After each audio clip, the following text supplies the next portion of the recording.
I want you all to imagine this with me. You're woken up by the sound of a church bell in the middle of a Grimmin village. The year? Somewhere around the 1200s. You're wearing a t-shirt and jeans, with a useless phone, with no internet, there's no electricity, or nothing of the ordinary. And you're definitely not prepared. Welcome, ladies and gentlemen, to medieval England. Can someone from our time really survive back then? And what will it teach us about our own time? For starters, knowing a few Old English phrases would be a big help. No, slay me? Don't kill me. Or, I'm not sure which. I'm not a witch. What about food, you ask? If you're not nobility, expect bread with soup, bread with vegetables, and occasionally bread on top of bread. Medieval society ran on the feudal system, which means your day-to-day life would greatly depend on your social class.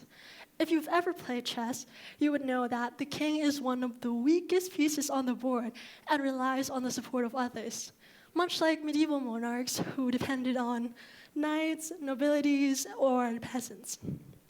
During this time, much of your daily life will be devoted to the church. Beyond a place of worship, it functioned as a powerful institution that guided daily routines, oversaw laws and orders, and played a crucial role in shaping political decisions. In those times, your biggest threat wouldn't just be the bad hygiene, but also the thriving diseases.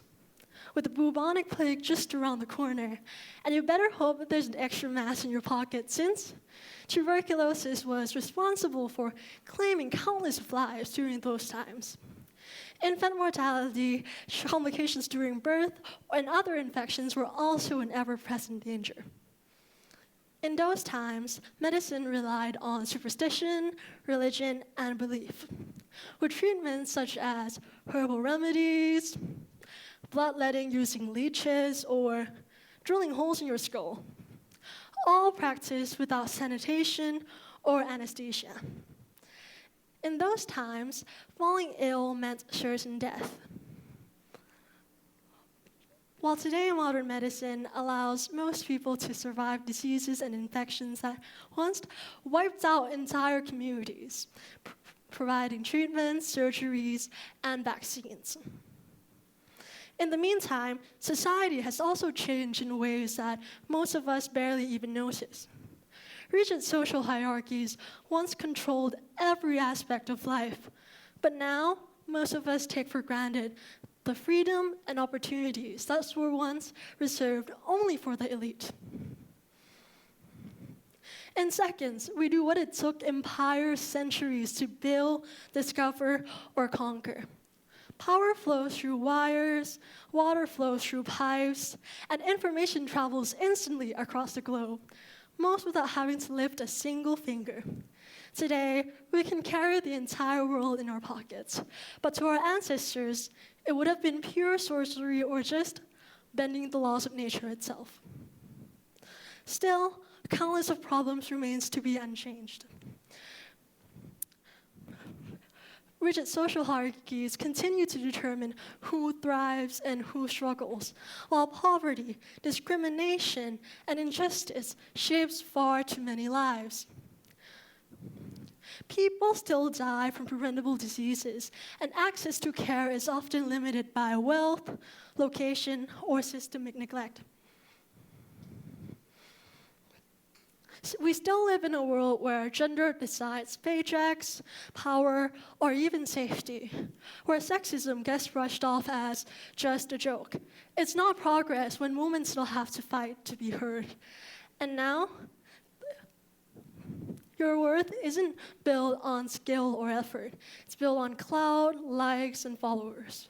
People sell their dignity for a digital applause, feeding an algorithm that will never love them back.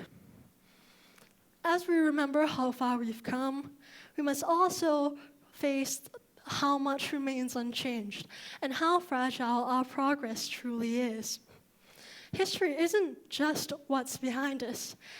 It's a prophecy of what's to happen if we don't commemorate the past. We're bound to repeat it. Every mistakes we deny is a warning we waste. Every truth we contradict weakens us. And injustice grows when we do nothing. Freedom slips away when we fail to protect it. And system falls apart when we look the other way. If we don't face what's coming, the same mistakes will hit us all over again, harder than ever. The question isn't if it will happen, it's whether we'll do something before it's too late. Thank you.